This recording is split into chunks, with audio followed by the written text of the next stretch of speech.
John Carter stood before the Galactic Council for the last time. The circular chamber towered around him, with representatives from 200 alien species watching from their elevated platforms. Some looked down with pity, others with disdain, but most with simple indifference. Humanity formally withdraws from the Galactic Council, effective immediately, John said, his voice steady despite the gravity of the moment. We will no longer be bound by Council decisions, nor will we contribute to Council initiatives. A murmur rippled through the chamber. Councillor Zix Thur of the Celadrian Empire made a dismissive gesture with his 4 upper limbs. The humans throw a tantrum because we would not wage war for their tiny colony. How typical of such a young, emotional species. John's hands tightened at his sides. The Celadrian Empire had attacked the human colony of New Eden 3 months ago. 40,000 humans died. The Council had labeled it an unfortunate border dispute and refused to take action. This is not a tantrum. This is the culmination of 50 years of being ignored, undermined, and treated as lesser beings, John replied. For half a century, humanity has abided by your rules. We limited our expansion as ordered. We share our innovations as required. We fought in your wars when commanded. He stepped forward, looking directly at each of the 7 high counselors. And in return, you have consistently failed to uphold your single obligation to us, protection under galactic law. High Counselor M. Tall, a graceful being with luminescent skin, spoke in calming tones. Ambassador Carter, this decision is hasty. Humanity occupies merely 12 systems at the edge of Council space. Your withdrawal will only isolate your people further. Reconsider for your own sake. Lisa Donovan, commander of Earth's Defense Forces, stepped forward to stand beside John. Her military uniform contrasted sharply with the flowing diplomatic robes around her. We have reconsidered for decades, she said.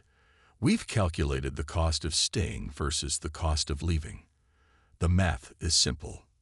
From the Celadrian platform, Zix Thur laughed. A grating, metallic sound. And what will you do alone? Your technology is generations behind the major powers. Your military is insignificant.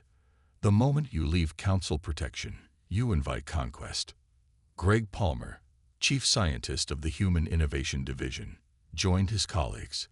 The thin man pushed his glasses up his nose and smiled. Perhaps compliance with Council restrictions has hidden humanity's true potential, he said quietly. The chamber fell silent at this subtle suggestion. Council law strictly limited technological development in numerous fields for the stability of galactic civilization. High Counselor M. Tall's luminescence dimmed slightly. Are you implying that Earth has violated technology containment directives, Dr. Palmer? Not at all, Greg replied. I'm simply suggesting that humanity may be more resourceful than the Council has estimated. John Carter placed a small device on the central platform. It projected the official withdrawal document, already signed by Earth's unified government. This is not a negotiation. This is notification. Earth and her colonies stand alone from this day forward. We will defend our borders. We will chart our own path. And if you change your minds, when you change your minds, Zix Thur said, reapplication to the Council requires unanimous approval. John nodded. We understand the consequences. As the human delegation turned to leave, Counselor Urban of the Trull Confederacy called out, What of your people living throughout Council space? What of your trade agreements? Our citizens have been advised to return home within the standard year, Lisa answered. As for trade, we are open to bilateral agreements with individual species, outside Council oversight. The massive doors of the chamber slid open. John paused at the threshold and looked back one final time at the assembly that had, for generations, defined humanity's place in the stars. We came to you as equals. You treated us as children. Now we will find our own way. The doors closed behind them with a resounding thud that echoed throughout the chamber. Several counselors exchanged worried glances, but most simply removed human systems from their data displays and moved on to the next agenda item. They would remember this day later, though none could have predicted how soon, or how dramatically, they would come to regret dismissing humanity's departure. The Galactic Council's diplomatic probes were turned away at the border. Trade ships found no welcome at former human ports. The vast communication network that connected civilized species received no transmissions from Earth or its colonies. They sulk like children, Councillor Zix told his colleagues during a private session. Cut off from Council technology and trade, they must be struggling to survive. Few questioned this assumption. After all, what could a minor species accomplish alone? Behind the self-imposed border of human space, reality told a different story. Maria Rodriguez walked through the massive underground complex on Mars, reviewing progress reports on her tablet. As director of Protocol Prometheus, she oversaw humanity's greatest undertaking since the first mission to the stars. The air around her hummed with activity as thousands of scientists and engineers worked in vast open chambers. Director, the test results from the Ganymede facility are ready, her assistant said, falling into step beside her. Maria nodded and entered the central command room where her top team waited. Screens covered the walls, showing various projects across the solar system and the 12 colony worlds. Kevin Mitchell stood as she entered. The lead engineer of the Quantum Fold Drive project looked exhausted but satisfied. "We've achieved stable folding of spacetime at the test site," he announced without preamble. The prototype maintained a controlled bubble for 23 minutes. The room erupted in applause. Maria allowed herself a small smile. The Quantum Fold Drive would replace the outdated jump engines that the Council had permitted humans to use. Instead of the limited jumps that took weeks to travel between systems, humans would now fold space itself, reducing travel time to hours. "What about energy consumption?" she asked when the celebration quieted. Kevin projected a graph on the main screen. "The new fusion cores provide more than enough power. We can begin installing the drives on the Vanguard fleet next month." Alicia Wright, head of Human Intelligence Operations, stood next. Her network of agents had remained in Council space, disguised as traders and travelers from non-human worlds. "The Council remains confident that we're collapsing without their support," she reported. "They believe we lack the infrastructure to advance without their technology. Meanwhile, the Celadrians continue to probe our border defenses, but haven't attempted another attack yet.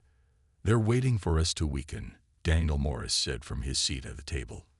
The captain of the first human Vanguard vessel had been testing prototype weapon systems for 3 years. "They expect us to come crawling back. And instead, we'll emerge stronger than they can imagine," Maria said. She touched a control, bringing up a map of human space. What had been 12 scattered systems now showed as a connected sphere, with new outposts established in previously unclaimed regions. "Phase 1 of Protocol Prometheus is complete," she announced. "Our colonies are secure and self-sufficient. Our infrastructure operates independently of Council technology. Our scientific advance has exceeded all projections." She expanded the map to show the surrounding Council territories. "Phase 2 begins next month. We'll start deploying observation posts beyond our borders. The defensive grid goes active around all human worlds. And most importantly, Captain Morris will take the first Vanguard ship on its shakedown cruise." Daniel stood straighter. "The U.S. Defiant is ready, Director." "Not just for a test flight," Maria clarified. "You'll be taking her into the Vega sector." She highlighted an area of space where a minor Council race lived. "Our intelligence suggests the Vorlak Dominion is planning an attack there. The Council will respond too slowly, as always." Kevin looked concerned. "We're going to defend a Council world after they abandoned us." Maria's expression hardened. "We're not defending the Council. We're showing them what they lost when they failed to defend us.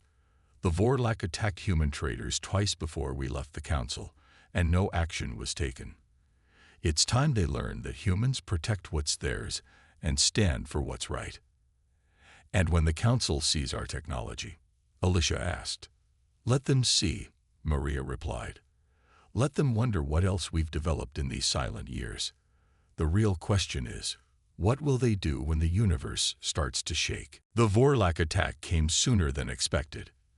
Their warships, bulky and covered with weapon pods, dropped out of jump space near the peaceful world of Allora, home to the gentle Alloran people. The Allorans were known across the galaxy for their beautiful art and music, not for military strength. Councillor Urban received the distress call during a routine council session. Allora reports 23 Vorlak warships in orbit, he announced to the council. They demand the planet's surrender and transfer of all mineral rights within 10 standard hours. High Councillor M. Tall sighed. How tiresome. The Vorlak grow bolder each cycle. We will dispatch a diplomatic mission immediately. A diplomatic mission. Councillor Urban's skin darkened with frustration. The Vorlak are bombing orbital stations already. By the time diplomats arrive, the Allorans will be conquered. Protocol must be followed, the High Councillor replied. First diplomacy, then economic sanctions, and only then military action if authorized by full council vote. Thousands of light years away, Admiral Eric Summers reviewed the intelligence report aboard his command ship, the Horizon. The quantum fold drive had brought his fleet to the edge of the Alloran system in just 4 hours. Confirm Vorlak positions, he ordered the bridge crew. Linda Hernandez, the diplomatic liaison assigned to the mission, stood beside him. Admiral, are we certain this intervention is wise? We reveal our technology, our capabilities. Director Rodriguez was clear, Eric replied. We show the galaxy that humanity stands for something, that we protect the innocent. The tactical display showed the Vorlak ships forming a blockade around Allora. Reports came in of ground forces landing on the southern continent. Fold drive cool down complete, the navigation officer reported. Ready for system entry. Eric nodded. Execute. Battle Plan Theta. The human fleet of 7 ships, sleek and angular compared to the bulky designs common in council space, appeared just outside Allora's orbit. Their sudden arrival, without using jump gates or showing the energy signatures of standard jump drives, sent confusion through the Vorlak fleet. This is Admiral Eric Summers of the Human Vanguard Fleet. Vorlak forces, you are engaged in an illegal attack on a peaceful world. Withdraw immediately. The Vorlak commander Grak responded with a harsh laugh visible on the view screen, his reptilian features twisted in a sneer. Humans, the council cast-offs, this is not your concern. Leave now, or be destroyed with the Allorans. Eric looked at his tactical officer. Shields at full. Prepare targeting solutions. The Vorlak flagship fired first, a bright beam of energy shooting toward the horizon. It splashed harmlessly against an invisible barrier 200 meters from the hull. What kind of shields are those? Commander Grak demanded of his officers, as the sensors showed no damage to the human ship. Before they could answer, precision beams from the human vessels struck the weapons systems of every Vorlak ship simultaneously. No explosions, no destruction, just surgical strikes that left the enemy fleet intact but defenseless. Your weapons are disabled, Eric informed them calmly. Your engines remain functional. I suggest you use them to leave Alloran space. Commander Grak slammed his fist on his command console. Who are you to interfere? The Council has no jurisdiction here yet. We are not the Council, Eric replied. We are humanity. We make our own jurisdiction. When the Vorlak refused to retreat, precision strikes disabled their engines as well. The human fleet then deployed small, automated crafts that attached to each Vorlak ship. These devices established control over their essential systems and began moving the entire enemy fleet out of Alloran space. On the Horizon's bridge, Linda prepared to open communications with the Alloran leadership. Remember, Eric told her, we offer medical aid and assistance with rebuilding, but we leave within 48 hours. No political entanglements. 3 days later, in the council chamber, the Alloran representative showed recordings of the human intervention. The council members watched in stunned silence as the advanced ships appeared from nowhere and neutralized the Vorlak fleet without a single casualty. Who authorized this? Demanded Counselor Sixthur. Humans have no right to military action in Council space. Counselor Urban's skin brightened with interest. Perhaps the question should be, how did they do what our fleets could not? The Council debated for 3 weeks before making a decision. Some members wanted to ignore the human intervention. Others demanded sanctions against Earth for unauthorized military action. In the end, curiosity won out. They needed to understand what humanity had become. Counselor M. Tall led the delegation that traveled to the edge of human space. Their ship waited at the designated coordinates, a barren star system with no planets. "This is pointless," one junior delegate complained. "The humans won't show up." Just as the words left his mouth, space itself seemed to fold open in front of them. A sleek vessel emerged, twice the size of their diplomatic cruiser. Its hull bore the emblem of United Earth. "Council delegation, this is Human Accord Vessel Guardian. Follow our path precisely," came the instruction over their communication system. The journey took 6 hours, during which they passed through 5 more of these strange spatial folds. When they finally reached their destination, gasps filled the Council ship's bridge. Spread before them was a massive space station orbiting a blue-green world. But beyond it, they could see hundreds of ships moving between dozens of planets and moons, all buzzing with activity. Orbital construction platforms built vessels of various sizes. Defense platforms formed protective grids around inhabited worlds. "Welcome to Liberty System," the human guide transmitted. One of 97 systems now part of the Human Accord. 97. M. Tall whispered. When humans left the Council, they had only 12 systems. The delegation docked at the Massett station. Jason Black, Earth's chief negotiator, welcomed them with a small team. He was a tall man with dark hair and a formal blue uniform. "Counselor M. Tall, welcome to human space. President Lewis is eager to meet with you." The Council members were escorted through wide corridors filled with humans going about their business. Shops, gardens, and living quarters lined the pathways of the station. Children played in designated areas. It was nothing like the struggling civilization they had expected. President Samantha Lewis waited in a circular meeting room with windows overlooking the planet below. She was a woman in her 50s with short gray hair and an air of quiet authority. "Counselor M. Tall, it has been some time since we entertained Council representatives," she said, gesturing for them to sit.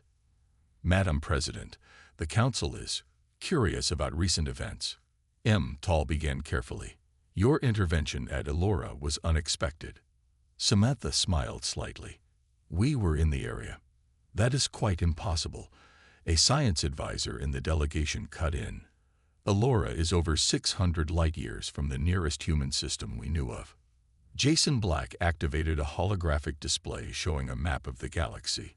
Human-controlled systems lit up in blue, spreading much farther than the Council had realized. "As you can see, we've been busy," he said. "This expansion violates Council protocols." M. Tall protested. "Protocols that no longer apply to us," Samantha reminded her. "Now shall we discuss the real reason for your visit?" M. Tall straightened in her seat. "The Council proposes that humanity consider rejoining. With certain accommodations for your unique situation, of course." The human leaders exchanged glances. "We have no interest in rejoining the Council," Samantha said firmly. "We have established the Human Accord, a cooperative alliance based on mutual respect and genuine protection. An alternative to the Council." M. Tall's luminescence dimmed with concern. "An alternative path forward," Jason corrected. "One where member species actually help each other, where technological advancement is encouraged rather than restricted, and where aggression is met with immediate consequences." Samantha gestured to an aide who distributed data tablets to the delegation. "These contain our terms for limited cooperation with the Council. Trade agreements, diplomatic recognition, non-interference pacts. We have no desire for conflict, but neither will we return to our former status." As the delegation reviewed the terms, Maya Harrison, director of the Human Accord Outreach Program, entered the room. She handed Samantha a tablet with a message. It seems the representatives from the Tellerate Union and Binary Collective have arrived. Maya announced. They're ready to sign their membership agreements with the Accord. Tal looked up sharply. Those are council species. Former council species, Jason corrected gently. They've applied for membership in the Human Accord, just as the Dren Protectorate did last month, and the Kitsai Republic the month before that. Tal's skin lost its luminescence completely. You're breaking apart the council. No, Samantha said, rising to her feet. Your failures broke the council long ago. We're simply offering an alternative to those who recognize it. News of the Human Accord spread quickly through council space. Smaller species that had long been ignored or mistreated began to take notice. The council's response was swift but predictable. They threatened economic sanctions against any member who contacted the humans. Frank Rivera traveled to the edges of council space in a small, unmarked ship. As the Human Accord's chief diplomat for new members, he met secretly with representatives from species considering leaving the council. Today, he sat across from Elder Trillax of the Bryn Confederacy, a species of insectoid beings known for their engineering skills. The council has served us poorly for generations, Elder Trillax said, mandibles clicking softly. When the Celadrians demanded access to our homeworld's rare minerals, the council called it fair trade, despite the unfair prices. Frank nodded sympathetically. The Human Accord operates differently. All trade agreements must benefit both parties equally, and all members receive the same protection, regardless of their size or military strength. And what of the Council's threats? They say they will cut off any species that joins you from all Council markets. Frank smiled. The Accord already includes 27 former Council species. Our internal market grows daily, and our technology makes us largely self-sufficient. As they talked, a small light on Frank's wrist device blinked red. He checked it discreetly. I apologize, Elder, but we may need to cut this meeting short. It seems Council ships are moving into this sector. Elder Trillax made a gesture of alarm. They must have discovered our meeting. My people will be punished. No, Frank said calmly. They will not even know we were here. He tapped his device, and the air around them shimmered slightly. Outside, 3 Council patrol ships passed by the small trading station where they met. Their scanners showed nothing unusual. Phase-shifting technology, Frank explained. We exist slightly out of sync with normal spacetime. They cannot detect us. Elder Trillax's compound eyes widened. The Council claims such technology is impossible. The Council has claimed many things are impossible that humans have since achieved. 2 days later, in the Grand Council chamber, an emergency session was called. Councillor Vax Thur of the Celadrian Empire paced angrily before the assembled representatives. 7 more species have announced their withdrawal in the past month alone. He raged. This human disease spreads unchecked. High Councillor Tal tried to maintain order as shouting broke out across the chamber. We must consider why these members leave. Perhaps if we address their concerns. Their concerns? Vax Thur interrupted. Their concern is that humans offer them advanced technology forbidden by Council law. They leave because of greed, nothing more. Councillor Urban rose from his seat. They leave because the Council failed them, just as it failed humanity. The Bryn joined the Accord yesterday after centuries with us. Why? Because when they asked for help against Celadrian mining operations stripping their colonies, we did nothing. Vax Thur's scales flushed dark with anger. You dare blame the Empire. We are the backbone of Council power. And perhaps that is the problem. Urban replied quietly. In his private chambers after the session, Vax Thur met with Celadrian military commanders. Displays showed the growing territory of the Human Accord. The Emperor has authorized decisive action, Vax Thur told them. We will crush this human rebellion before more damage is done. Prepare the Imperial fleet. The humans have shown advanced technology, one commander cautioned. The battle at Allora. was against the pathetic Vorlak. Vax Thur snapped. The Celadrian Empire is the most powerful military force in the galaxy. We will remind everyone of that fact. Across the stars in human space, Nicole Bennett reviewed intelligence reports in her secure office. As the head of human intelligence operations, she had agents throughout Council territory. The information on her screen confirmed her worst fears.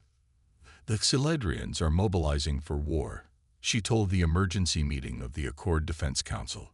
Their fleet is gathering at these coordinates. Admiral Olivia Campbell studied the tactical display. They're bringing everything they have. 300 capital ships, at least twice that many support vessels.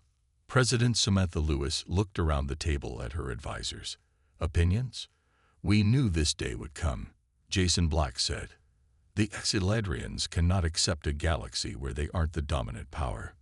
Our defense network is ready, Ryan Parker added. The tactical AI specialist had spent years developing automated defense systems, and the quantum fold drive gives us mobility they can't match. Samantha nodded gravely. Send word to all Accord members. Alert Status 1. And ready the Vanguard fleet. She paused, looking at the star map showing the growing domain of free worlds. The Celadrians think to teach us a lesson. Instead, they will learn one. The Celadrian fleet moved through space like a dark cloud. 300 massive warships, each bristling with weapons that could reduce a planet's surface to molten glass. Emperor Zixmer himself commanded from the flagship, a vessel twice the size of any other in the fleet. We approached the border of human space, reported the navigation officer. Their colony world horizon is within striking distance. Emperor Zixmer rose from his command throne. His golden scales gleamed under the ship's lights, and the ceremonial war cloak draped over his forearms fluttered as he moved to the main viewport. The humans think they can challenge the natural order of the galaxy, he said. Today they will learn their place. Begin the attack. The Celadrian fleet accelerated toward Horizon, a farming colony with just 2 million human residents. According to their intelligence, it had minimal defenses and would make an easy first target. The message would be clear: join the humans and share their fate. Admiral Olivia Campbell watched the approaching fleet from the bridge of her command ship, the Defender. Unlike the massive Celadrian vessels, her ship was sleek and streamlined. Her fleet numbered only 40 ships, positioned in a defensive formation around Horizon. They've taken the bait, she said calmly. Tactical analysis. Enemy fleet composition matches intelligence reports, Ryan Parker replied, his fingers moving across his console as he coordinated with the AI defense systems. They're deploying in standard Celadrian assault formation. No surprises yet. Olivia nodded. Open a channel to the Celadrian flagship. Emperor Zixmer appeared on the main screen, his expression showing surprise at seeing humans waiting for his fleet. Admiral Campbell of the Human Accord, Olivia said formally. Your fleet has entered Accord space without permission. Turn back now. The Emperor laughed, a harsh sound. You dare to give orders. With your pathetic fleet, we will crush you and this colony as a warning to all who defy the Council. This is your final warning, Olivia said. We have no wish for war, but we will defend our people. Your warnings mean nothing. Open fire, the Emperor commanded. The Celadrian fleet launched their first attack wave. Thousands of energy projectiles streaked toward the human colony and the small defensive fleet. None hit their targets. 20 kilometers out from the human ships and the planet, the attacks simply vanished. The space around Horizon shimmered slightly, like heat rising from a road on a hot day. What happened? Emperor Zixmer demanded. Unknown, Emperor, his science officer reported frantically. Some kind of energy field. Our weapons cannot penetrate it. Impossible. Move closer and fire again. Full power to all weapons. The Celadrian ships advanced and fired once more. This time, their weapons hit the shimmering barrier and reflected back. Several Celadrian ships took hits from their own weapons, their shields straining to absorb the impact. On the Defender, Ryan Parker managed a small smile. Phase shield working perfectly, Admiral. The automated defense platforms are online and tracking targets.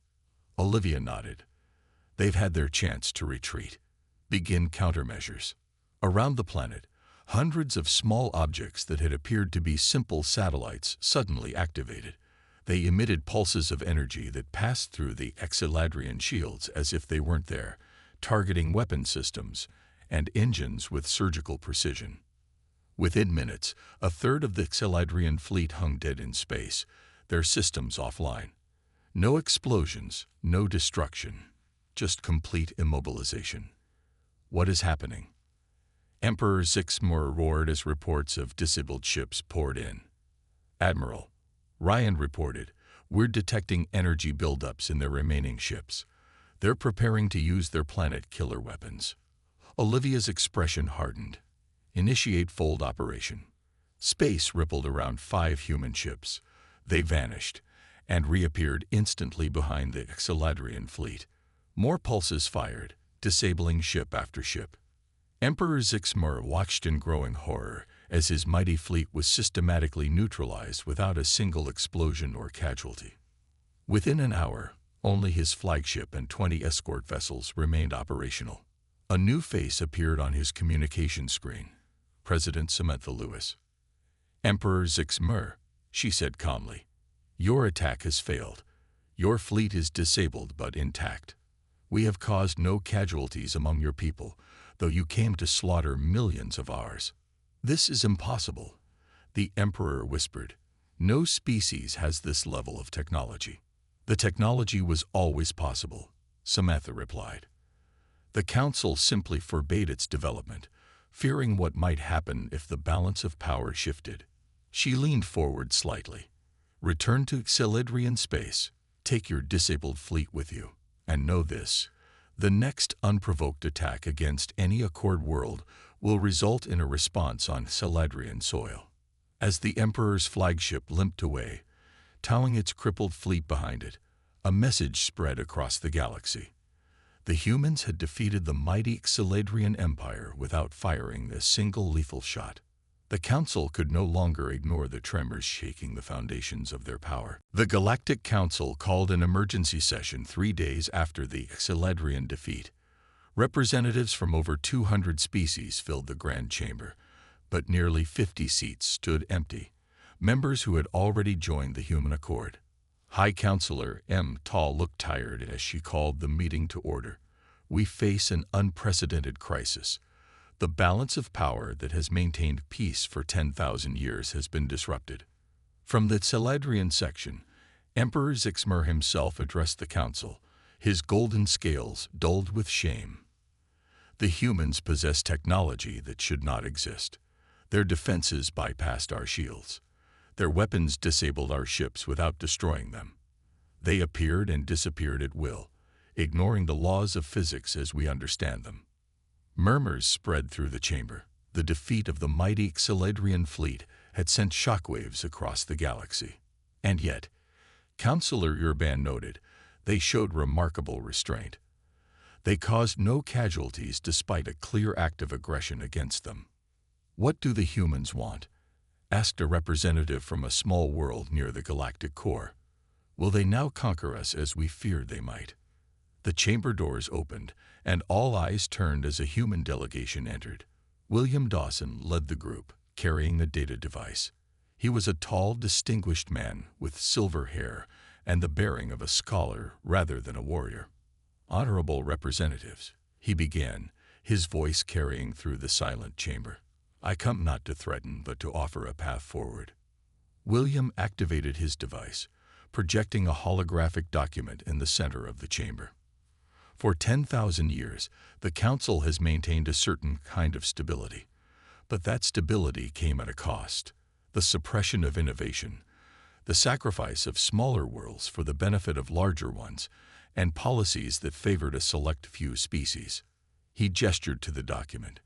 This is the charter for a new galactic body, the Galactic Confederation, not to replace the Council by force, but to offer an alternative based on different principles. William highlighted key sections of the document as he spoke. Equal representation for all member species, regardless of size or military power.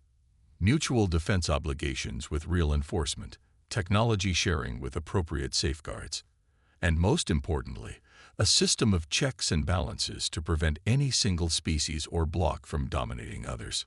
Emperor Zixmur rose from his seat. You come here after humiliating the Empire to dictate terms. Angela Martinez, the human cultural ambassador, stepped forward. She was a warm, motherly woman whose presence seemed to calm the tension, not to dictate, Emperor, but to invite. The human accord now includes 78 former council species. Within a year, it will likely include more than half the known civilizations in the galaxy. We can continue as separate, competing powers, or we can build something better together. Elder Kuvex, once a loyal council supporter, spoke up from his section. I have studied their Confederation Charter. It protects cultural autonomy while mandating cooperation on matters that affect us all. It is not unreasonable. High Counselor Mtal's luminescence brightened slightly. And the role of humans in this confederation. Would Earth rule over us all? William shook his head. Earth would have one vote, the same as any other member world. Leadership positions would rotate. No species could hold more than 15% of key offices at any time. He displayed a new image, a map of trade routes connecting thousands of worlds. Our technology can improve lives across the galaxy. Quantum fold drives can reduce travel times from weeks to hours. Medical advances can extend lifespans for dozens of species. Energy solutions can end resource wars. Stephen Rogers, a human military leader with a serious expression, stepped forward. And for those who choose to join, we offer security. The defensive systems that protected Horizon can protect any world under Confederation protection. Throughout the chamber, representatives whispered to each other. Some looked fearful, others hopeful, many simply calculating their best interests. Councillor Urban was the first to stand. The Trull Confederacy formally requests membership in the Galactic Confederation. One by one, others rose as well. Emperor Zixmur watched in silence before finally addressing William directly. The Celadrian Empire has stood proud for millennia. We will not be rushed into this decision. William nodded respectfully. Take the time you need, Emperor. The door remains open to all who wish to enter as equals. As the session ended, High Counselor Mtal approached Angela. I have seen many empires rise and fall, she said quietly. But never have I seen one offer a hand instead of a fist when it held all the power. Angela smiled. That's the difference you never understood about us. Humans don't want an empire. We want a home, one big enough for everyone who shares our values. 20 years had passed since humanity abandoned the Council. The galaxy looked nothing like it once did. The Galactic Confederation headquarters orbited a neutral star at the center of known space. Unlike the imposing Council Tower on its private world, the Confederation complex was open and accessible, with ships from thousands of worlds coming and going freely. Inside the Grand Assembly Hall, Catherine Ellis took her place as the human representative. At 62, she had spent half her life working toward this moment. Today marked the 20-year anniversary of the Confederation's founding, and representatives from over 500 species had gathered to celebrate. Look how far we've come, said her aide as they surveyed the chamber. Species that once fought bitter wars now sat side by side, engaged in friendly conversation. The Celadrians had finally joined the Confederation 5 years earlier. Their representative today was Unity Minister Zixlur, a direct descendant of Emperor Zixmur. He approached Catherine with a respectful bow. Representative Ellis, the anniversary celebration is most impressive. Catherine smiled. Minister Zixlur, I'm glad you could attend. Your support for the education initiative has been invaluable. The younger generation must learn from our mistakes, he replied. My grandfather resisted change until his final days. I prefer to embrace it. Across the hall, George Taylor recorded the proceedings for the historical archives. As the Confederation's chief historian, he had documented the transformation of galactic society from the beginning. The most remarkable aspect, he dictated into his recorder, is not the technological advances, though they have been extraordinary. It is the shift in how species interact. The old hierarchies have dissolved, replaced by genuine cooperation. He paused his recording as the hall lights dimmed. A holographic display activated in the center of the chamber, showing images from across Confederation space. Children of various species playing together in new mixed colony worlds. The massive medical complex on Benar IV, where treatments developed for humans were adapted to save millions of Trull lives during a plague. Celadrian engineers working alongside Bryn technicians on the latest generation of quantum fold technology. And perhaps most telling, images of the old council chamber, now a museum and educational center where students learned about the past to build a better future. The main doors opened, and Admiral Peter Lawrence entered with several senior military officers. At 78, he still stood tall in his uniform, though he now served as an advisor rather than active commander. "Admiral," Catherine greeted him, "is everything prepared for the demonstration?" "All ready," he confirmed, "though I hope we never need to use the defense network in actual combat again." The assembled representatives moved to a large observation deck overlooking space. Right on schedule, a coordinated demonstration began. Defense platforms from 50 worlds activated simultaneously, creating a shimmering protective field that briefly connected in a visible web across thousands of light years. "Impressive," Unity Minister Zixler commented. "In my grandfather's day, the Celadrian Empire would have seen this as a threat. Today, we see it as protection for all our worlds." As the celebration continued, an urgent message interrupted the proceedings. A Confederation deep space monitoring station had detected something massive approaching the galaxy from intergalactic space. Multiple objects of unknown origin, the report stated. Size and energy readings suggest an armada of unprecedented scale. Admiral Lawrence reviewed the data with his team. "They'll reach our outer systems within 6 months. We should convene the Defense Council immediately." Catherine watched the representatives as word spread through the hall. 20 years ago, such news would have caused panic and division. Today, she saw concern but also resolution on faces from hundreds of worlds. "We should prepare a diplomatic mission while readying our defenses," Unity Minister Zixler suggested. "Agreed," Catherine said. "We approach as friends first, but ready to stand together if necessary." As the Confederation Assembly organized its response, George Taylor added a final note to his historical record. "When humanity abandoned the Council 20 years ago, the universe shook with uncertainty. Today it faces a new challenge, but does so transformed, unified not by fear or domination, but by choice and shared purpose. Perhaps that was the greatest gift humans gave the galaxy, not their technology, but their stubborn belief that cooperation should be chosen, not forced, and that systems should serve all equally or be abandoned for something better." The historian looked up at the determination on hundreds of diverse faces. Whatever comes next, the galaxy faces it together.